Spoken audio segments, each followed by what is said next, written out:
donde vamos a intentar, donde vamos a referirnos a ese primer disco y lo que ocurrió mediáticamente, cómo era esa época. Para esto me acompañan Felipe Kusen, aquí a mi izquierda. Felipe es doctor en Humanidades y profesor del Instituto de Estudios Avanzados de USACH. Sus investigaciones académicas y creativas abarcan las relaciones entre literatura, música y artes visuales, la poesía experimental, las tecnologías digitales, la mística y el pop. También está conmigo Julio Saavedra. Julio es periodista, magíster en música como arte interdisciplinario. Ha escrito textos para el Museo de Arte Contemporáneo Matucana 100 y el Museo de la Solidaridad Salvador Allende, y para medios como La Nación, Hoy por Hoy, tvn.cl, entre otros. También es fundador y director de arte y comunicaciones de Sello Piloto. Bueno, para iniciar esta conversación, me gustaría preguntarles qué ocurría con el pop en la época en que sale este disco, que es 1990. ¿En qué momento aparece Britney Spears y qué significa su aparición? ¿Si abre un nuevo camino en la historia del pop o su aparición responde a una cuestión más mediática? Hola, buenas tardes y muchas gracias por la invitación, que ha sido todo un desafío porque precisamente si nos preguntas qué estaba ocurriendo ahí a fines de los 90 cuando apareció este disco, yo personalmente estaba escuchando música muy distinta, estaba interesado en Radiohead, Stereolab, Los Tres, no sé, música muy lejana, y estaba con mi cabeza quizá puesto en otro lugar respecto a la aparición de Britney Spears. Entonces, para ponerlo desde un punto de vista más personal, para un boomer como yo, en realidad la aparición de Britney Spears era visto en ese momento como una especie de prolongación de grupos que ya venían desde los 80, como los New Kids on the Block, por ejemplo. A mí me sonaba mucho en esa misma línea, y de otros grupos por el mismo estilo. Y para mí en ese momento fue visto como un fenómeno básicamente comercial, de industria, y que sinceramente lo vi más como ruido de fondo. No era un interés particular. He estado estos días hablando con muchas amigas que son unos 10 o 15 años más jóvenes que yo, y que corresponden más precisamente a la generación de Britney, y me decían todo lo contrario, ¿no es cierto? Que la aparición de Britney fue realmente muy importante, que marcó un cambio, que evidentemente una figura que se enmarca dentro del pop, pero que también traía una frescura distinta. También marcaba un retorno también a una especie de revaloración del pop luego de una época más cargada al rock alternativo o al grunge. Entonces, y fue una especie de punta de lanza, ¿no es cierto?, para obviamente muchos otros grupos y solistas que vinieron después. Entonces, yo creo que es muy distinto cómo nos referimos a ese impacto según el lugar en el que estábamos en ese momento. Claro. ¿Tú, Julio, qué recuerdos tienes de esa época de 1999? Y si en ese momento tuviste una cercanía con Britney Spears. Me imagino que sí, porque sonó demasiado. Pero ¿cuál fue tu primera impresión de esa escucha? Primero que todo, me gustaría agradecerle a todos los que hacen esto. Me parece súper importante, cada vez es más fácil acceder a la música, consumirla, pero ha sido inversamente proporcional la relación que hay con los mediadores, con los espacios donde se conversa, y creo que es en estos espacios donde se debate sobre música y se trata de buscar una forma más tridimensional de abarcarla, donde aparece su dimensión de arte. Y creo que a mí me gustaría mucho conversar sobre eso, sobre más que reina del pop, o más que una chica iconic o queen, si la podemos nombrar como artista de la misma forma que nombramos a Patti Smith, a Laurie Anderson. Creo que eso sería muy bueno para empezar un poco esta conversación. Me quiero arrancar un poco, en realidad, con el tiempo, no solamente los 90, porque creo que no se enmarca solamente en los 90, 1999 es el último año del siglo, entonces hay que entender un poco el siglo XX también para entender a Britney Spears. Y por contraposición me gustaría hablar de un tipo que aunque ustedes no lo crean, inventó esto, que se apagaran las luces y se viera solo el escenario, que es Richard Wagner, que es un compositor de ópera, quizás el más grande compositor del periodo romántico y del siglo XIX. Él hace eso porque, bueno, como en una discoteca, la gente iba a ver la música, pero también iba a pinchar, porque estaban las luces prendidas y se empezaban a mirar todos para todos lados.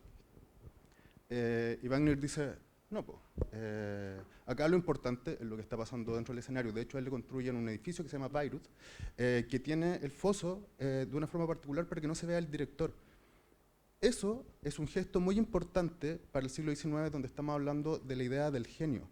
Está toda la atención en lo que está pasando acá. Digo, por contraposición, ¿por qué? Porque en 1950, alrededor por ahí, 52 me parece, John Cage hace una composición que es muy conocida, que es la más conocida de él, que es 433, donde él va, no va él, va un pianista que se llama David Tudor, y se sienta frente al piano con una partitura que tiene 4,33 segundos de sonido, o sea, de silencio, y se sienta ahí. ¿Qué es lo que empieza a pasar? Podríamos hacer el ejercicio ahora, pero quizás nos vamos a demorar un poco. Empieza a sonar la puerta, empieza a meterse el ruido de afuera, empieza a toser la gente. Eso, gracias. La atención se va de acá y vuelve al público. En distintos momentos de la historia, la atención en la música ha estado puesta en distintas partes. En otros momentos fueron la gente que creaba los instrumentos, por ejemplo. En el siglo XX el público es muy, muy importante y eso hay que saberlo para entender el fenómeno de la música pop. Un ejemplo muy fuerte es en la gira del 66 de los Beatles, ellos tenían una amplificación regular porque la industria todavía no había creado amplificadores grandes. Entonces, las chiquillas que le gritaban a estos gallos no dejaban que se escucharan ellos mismos.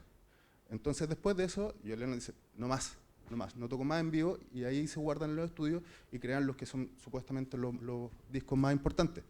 Por otro lado, la industria dice, ok, entonces si queremos llenar el estadio y ganar más plata, tenemos que hacer una mejor amplificación, lo que define después, por ejemplo, el sonido de Pink Floyd.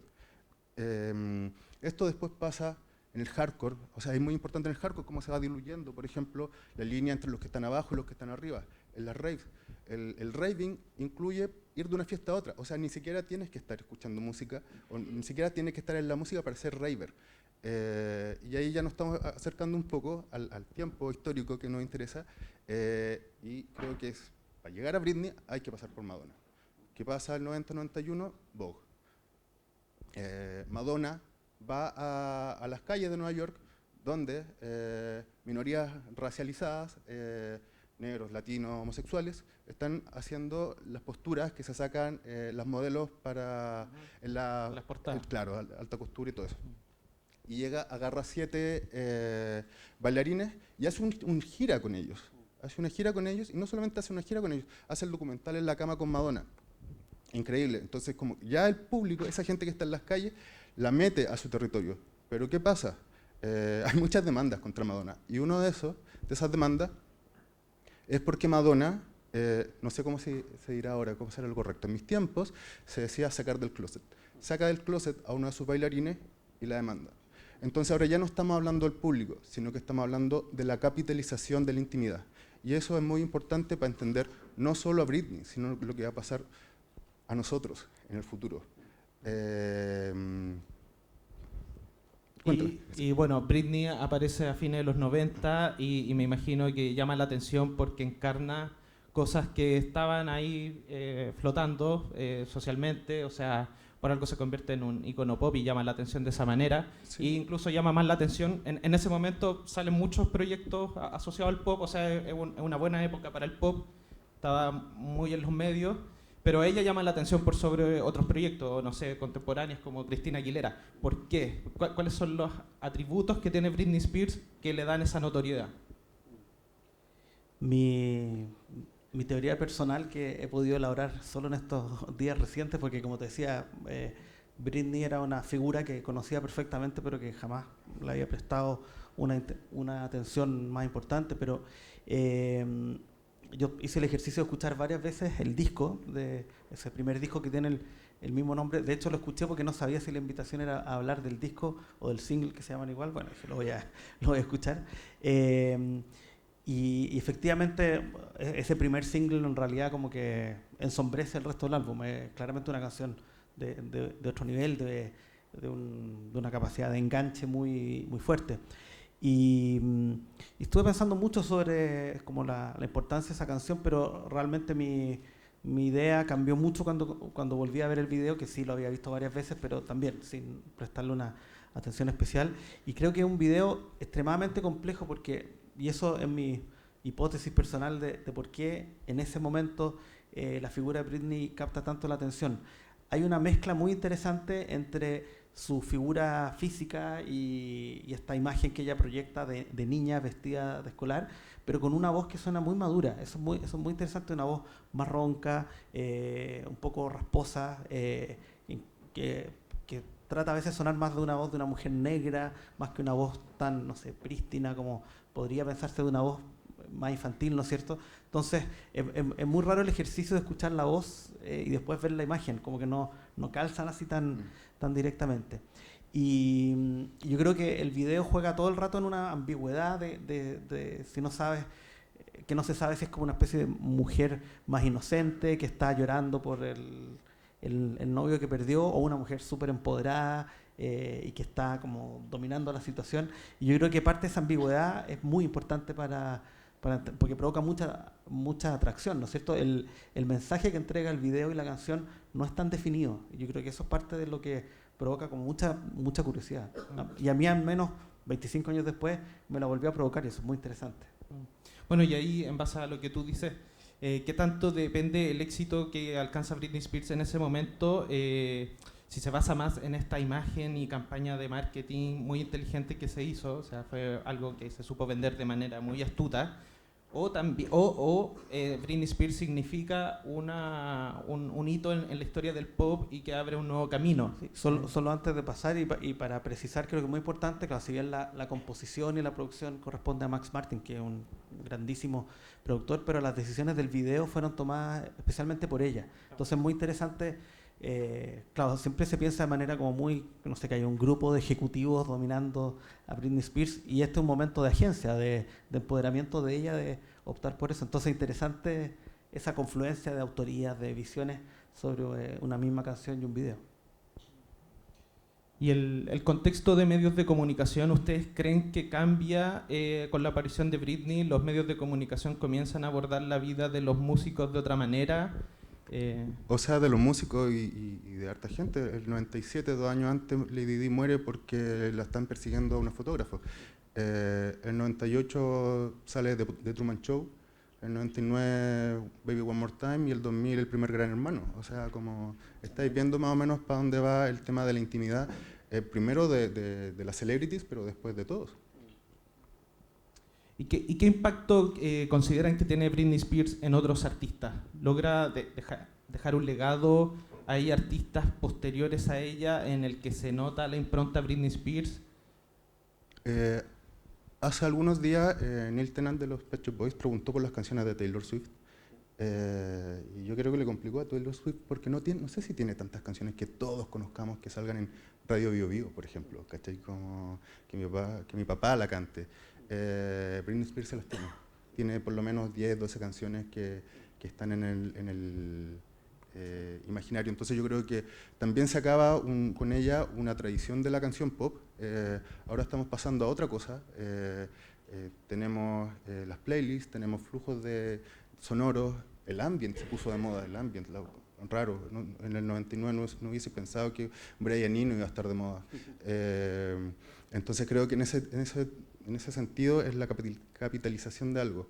En otro sentido, el relato de Britney Spears, de pasar de ser una chica sureña, muy inocente, de repente llega a los medios y sufre y vuelve reconvertida en Toxic, en Sleep for You.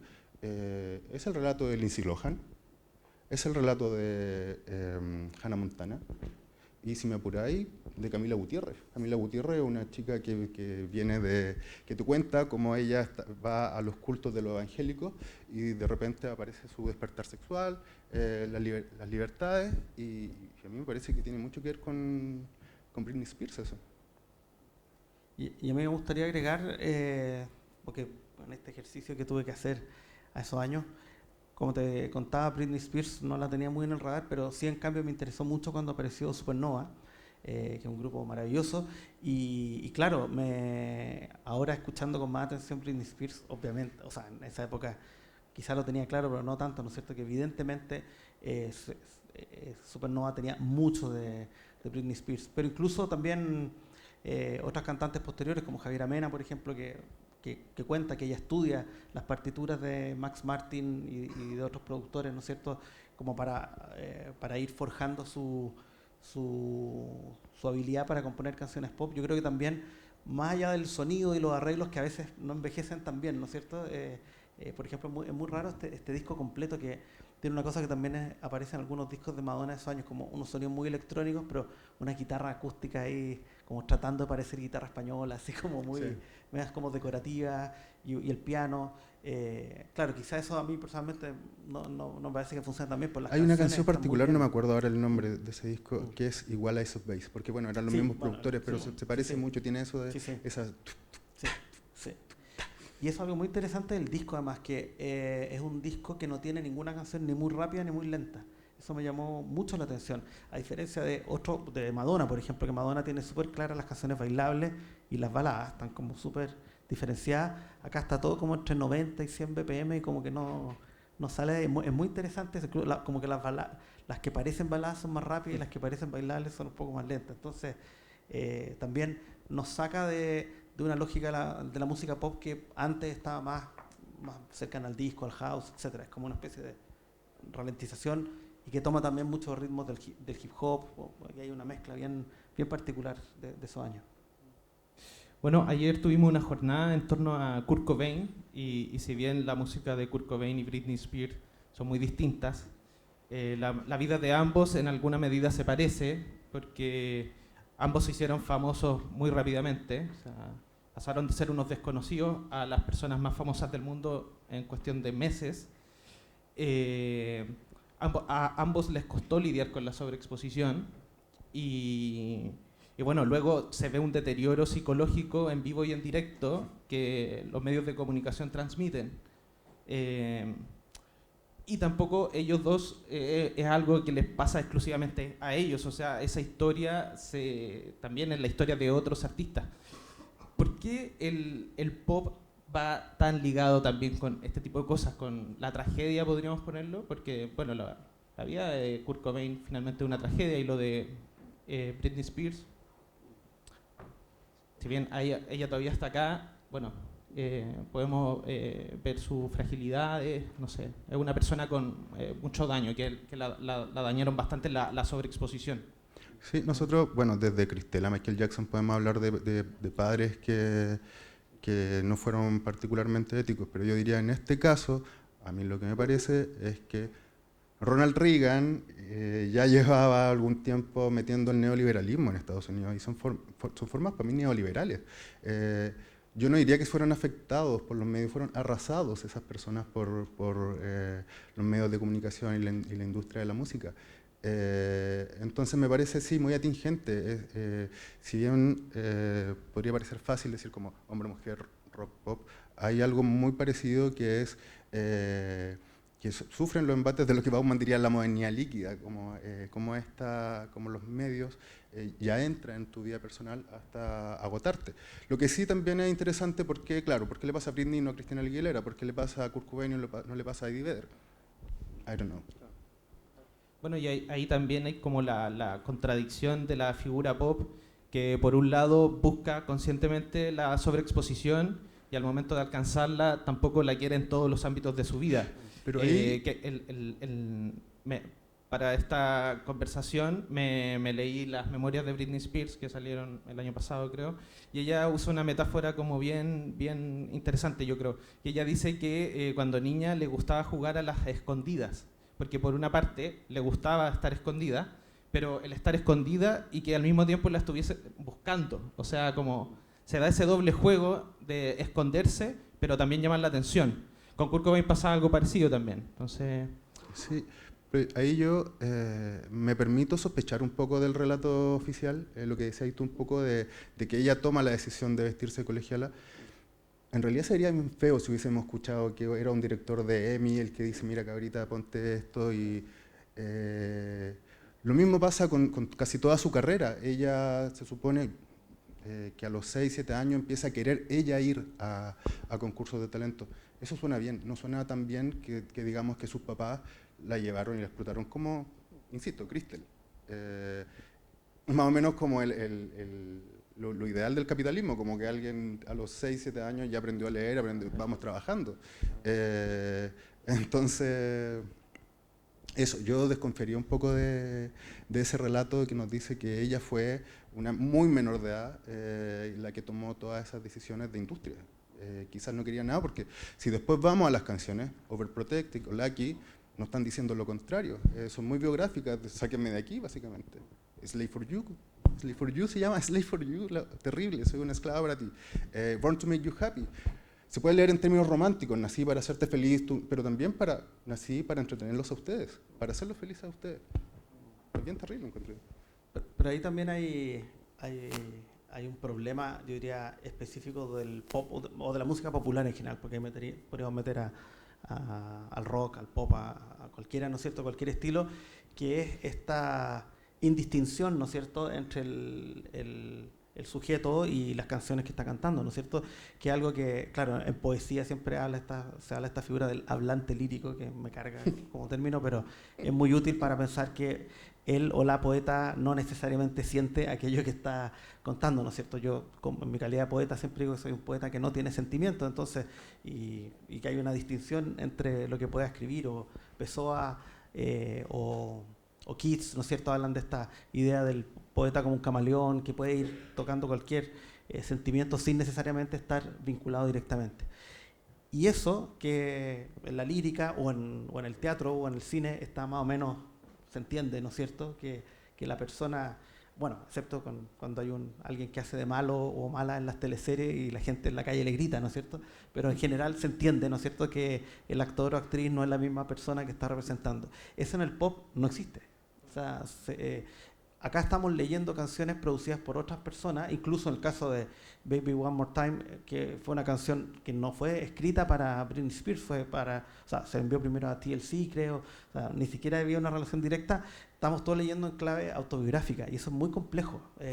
Y aunque es algo que podamos comprender racionalmente, actuamos, siempre lo leemos de manera súper biográfica y muchas veces además se ocupa comercialmente ese doble sentido, obviamente. Y en el caso de las canciones que mencionas tú, obviamente hay una conciencia de eso.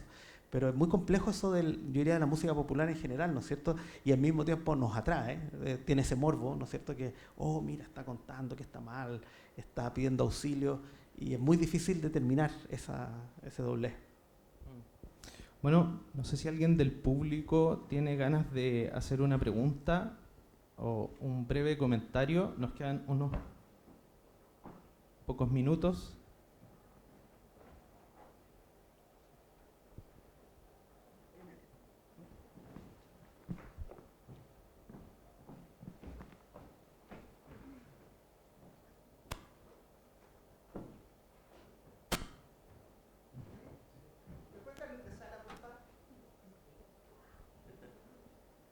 El momento Wagner. Luz de sala, por favor. Hola, la pregunta es un poco de cómo ven quizá el impacto de Britney, o de no solo en música, sino como figura, como ícono, hoy en día, pensando en que estamos en un momento que está como volviendo todo lo de los 2000. Como que hoy en día se ve como, no sé, los outfits, los looks, como los chicos, las chicas más jóvenes se están vistiendo. Se está volviendo mucho a la tendencia, como algo, se está reviviendo, no sé, o dando otra vuelta a los 2000. Entonces con eso también hay íconos que se están retomando, o sea, como hay algo que está volviendo. Entonces, quizá, ¿cómo ven eso ahora? O sea, como Porque uno puede ver como históricamente cómo era Britney, pero ahora es como lo que era Britney situado ahora en el 2024 tiene otra lectura también. Entonces quizás como que ven ahí. Bueno, hartas cosas. Primero a mí me sienta muy mal porque me hace ver el paso del tiempo. Como que un retorno, así me hace ver que fui joven. Y también puedo responder un poco en términos de feature, de la retromanía, de agotar el presente que acaba de pasar y no dejar que vuelvan, no dejar que aparezcan nuevas opciones, nuevas estéticas, que no hagan situarnos en esta realidad, lo que él llama el capitalismo realista, para tratar de salir de él. Pero por otra parte, también creo que esto nos permite justamente esto, tomar distancia y quizás incluso vernos a nosotros mismos y nuestro devenir más allá de que vuelva una moda. Como vernos a nosotros mismos y ocupar un poco ocuparla lamentablemente a ella como espejo de algunas situaciones. Sí, en mi caso estaba pensando que, por ejemplo, justo por estos meses se celebró el 25º aniversario de TNT, de Tortoise, que tocaron acá en Chile. Air estaban tocando Moon Safari también 25 años después. Yo tengo muy asociado ese año 97 a esa música, pero aparte de sentir el viejazo que tú decías, me parece muy interesante para ver las diferencias también. Por ejemplo, en la lógica, a mí Taylor Swift, que es una cantante que me produce mucho rechazo en muchos aspectos, pero me parece muy interesante este gesto de hacerse cargo de regrabar sus discos, por ejemplo, y algo que en esa época yo creo que hubiera sido imposible para Britney Spears, y hoy en día de alguna manera hay un espacio. Entonces también es interesante ir viendo esas diferencias que van surgiendo, o cómo ciertos discursos vinculados a la sexualidad en esa época de manera mucho más implícita, ¿no es cierto? Hoy en día son más explícitos. O sea, hay diferencias interesantes, no sé, si la comparamos con Rosalía, por ejemplo, una figura muy distinta, etcétera. Entonces también me gusta ese ejercicio de ver las diferencias. Olis. Siento que igual hay algunos artistas que pueden llegar a ser íconos, pero no sé realmente qué es como el it factor que les falta. Siento que como Chappell Brown, Charli XCX, minas que en verdad tienen una propuesta muy distinta a la música, en verdad lo intentan, pero nunca llegan a ese nivel de ícono de Britney Spears. ¿Ustedes creen que es como algo más de tiempo o algo más de un factor que les falta? No sé. Yo creo que influyen mucho los mecanismos de distribución, ¿no? Hoy en día, que está mucho más disperso. Antes, si alguien quería ver MTV, era ese canal solamente y para quienes tenían cable. Entonces, la posibilidad hoy en día, yo creo, para cualquier persona de encontrar ídolos o ídolas es mucho más amplia. Yo creo que eso influye un poco también en ese aspecto. Quizás la diferencia tiene que ver con las giras, con los shows, y ahí, claro, Taylor Swift evidentemente tiene un lugar importantísimo.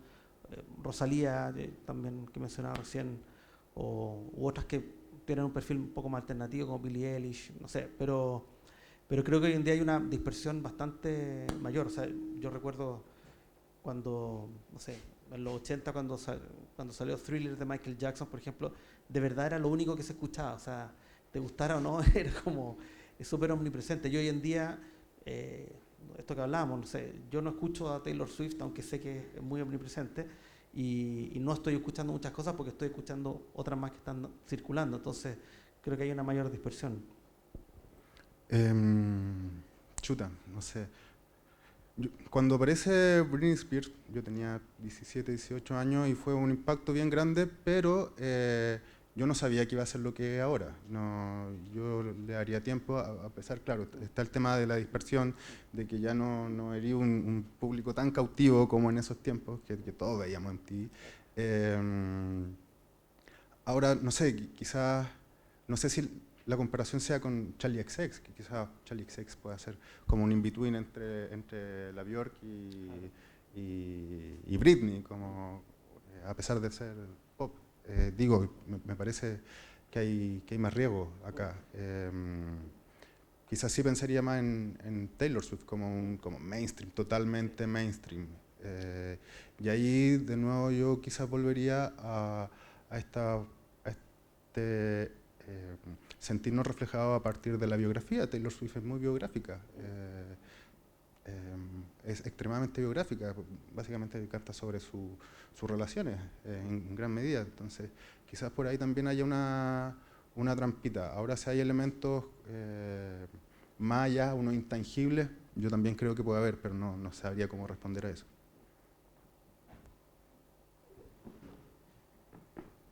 Bueno, demos un aplauso a Felipe y Julio. Muchas gracias.